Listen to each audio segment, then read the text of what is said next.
Halo semuanya, selamat datang. Pernah kepikiran gak sih kalau setiap kita bangun pagi, kita itu sebenarnya punya utang? Ini bukan utang uang loh, tapi semacam utang rasa syukur yang ya sering banget kita nggak sadar. Nah dalam kesempatan kali ini, kita bakal coba kulik bareng-bareng. Utang apa sih ini sebenarnya, dan gimana cara lunasinnya setiap hari? Coba saya tanya langsung ke teman-teman semua. Tiap pagi pas bangun, pernah ngerasa nggak kalau kita tuh punya utang, punya tanggungan gitu?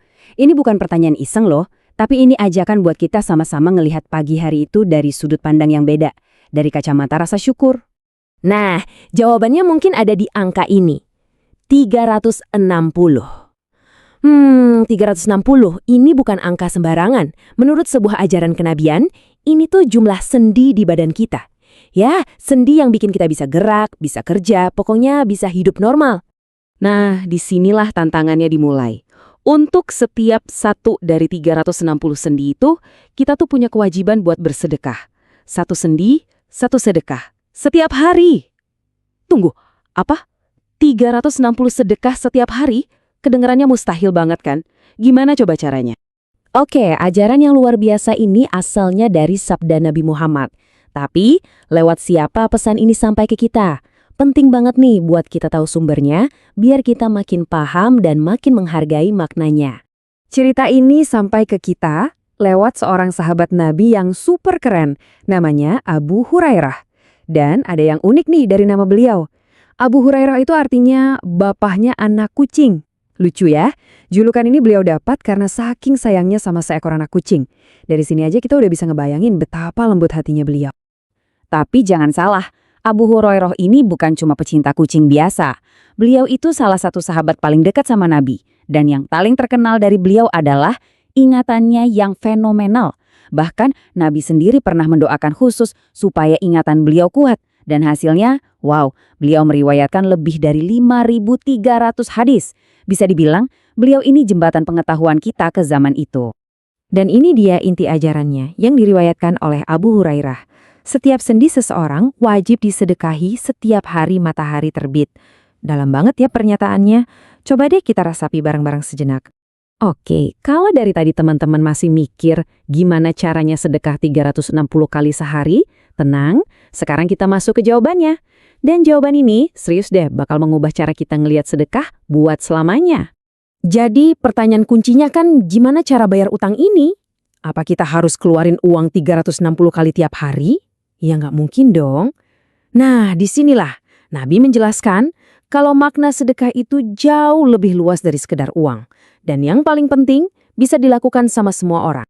Dan ini dia solusinya. Ternyata sedekah itu bisa dalam bentuk tindakan-tindakan yang super sederhana. Contohnya nih ya, melerai dua orang yang lagi berantem, itu dihitung sedekah. Bantuin orang naikin barang ke kendaraannya, sedekah juga.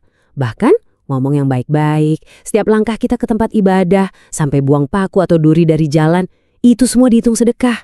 Tiba-tiba yang tadinya kelihatan mustahil, jadi sangat mungkin buat dilakukan kan? Oke, sekarang kita udah tahu gimana caranya. Tapi kenapa ya?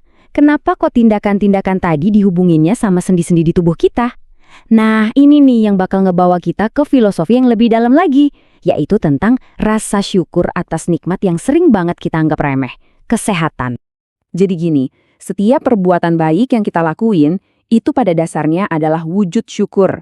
Bukan cuma alhamdulillah di mulut aja, tapi syukur yang aktif, syukur lewat perbuatan. Kita pakai tubuh kita yang sehat, tangan kita, kaki kita, mulut kita, buat berbuat baik. Ini cara kita membayar kembali anugerah kesehatan yang udah dikasih ke kita. Ada hadis lain juga yang nguatin konsep ini, yang ngingetin kita kalau kesehatan dan waktu luang itu dua nikmat yang sering banget bikin orang rugi. Kenapa? Karena nilainya sering kali baru kerasa pas udah hilang. Coba deh, kita sering lupa betapa berharganya bisa jalan tanpa sakit, atau ngomong tanpa susah payah. Ada ungkapan bijak yang ngegambarin ini dengan pas banget. Katanya, kesehatan itu kayak mahkota di kepala orang yang sehat. Tapi, mahkota itu cuma bisa dilihat sama orang yang lagi sakit. Wah, ini metafora yang dalam banget ya, tentang gimana cara kita memandang sesuatu. Bahkan seorang bijak, Wahab bin Munabih, menyebut kesehatan itu sebagai kerajaan tersembunyi. Coba pikirin deh, kita semua ini sebetulnya raja dan ratu di kerajaan tubuh kita sendiri. Masalahnya nih, kita sering nggak sadar punya kerajaan itu, sampai kerajaan kita diserang penyakit. Nah, rasa syukur ini efeknya nggak cuma ke dalam diri kita aja loh, nggak cuma mengubah cara kita mandang tubuh kita, tapi juga mengubah cara kita berinteraksi sama dunia luar. Tindakan syukur yang tadinya personal ini ternyata punya efek domino, efek riak yang ngejadiinnya sesuatu yang lebih besar, semacam undangan. Setiap perbuatan baik harian kita itu ternyata juga bisa jadi bentuk dakwah. Loh, kok bisa? Ya karena itu adalah ajakan kepada kebaikan. Bukan lewat ceramah panjang, tapi lewat contoh nyata. Coba deh kita bayangin lagi. Omongan kita yang baik bisa jadi nasihat yang adem di hati orang lain. Bantuan kecil kita di jalan, itu nunjukin rasa kasih sayang yang nyata. Buang paku dari jalan, itu bukti kita peduli sama lingkungan dan keselamatan orang lain. Nah, ini semua cerminan iman yang hidup, yang bisa dilihat dan dirasain langsung sama orang di sekitar kita. Oke, kita udah bahas apa utang syukurnya, kenapa kita harus bayar, dan gimana caranya. Nah, sekarang pertanyaan terakhir dan yang paling penting. Gimana caranya biar ini semua jadi kebiasaan? Gimana cara kita ngubah teori keren ini jadi praktik yang konsisten setiap hari? Inti pelajarannya sebenarnya di sini, teman-teman. Sedekah itu bukan soal transaksi, bukan sesekali ngasih terus udah. Tapi ini soal membangun mindset, pola pikir, sebuah kesadaran yang terus-menerus buat bersyukur. Dan yang paling penting, mengubah rasa syukur itu jadi tindakan nyata. Sekecil apapun itu, setiap hari. Nah, ada satu hal lagi yang menarik banget dari ajaran ini. Bisa dibilang semacam paket komplet atau jalan pintas yang indah banget. Nabi ngajarin kalau kita ngerjain sholat sunnah 2 rakaat di waktu pagi, yang kita kenal sebagai sholat duha, itu nilainya udah bisa mencukupi sedekah untuk semua 360 sendi kita. Jadi ini bukan cuma ritual, tapi cara yang super efisien dan indah buat ngebuka hari kita dengan rasa syukur, dan langsung melunasi semua utang syukur kita dalam satu gerakan. Jadi, mari kita tutup pembahasan kita kali ini dengan sebuah pertanyaan buat kita renungin bareng-bareng.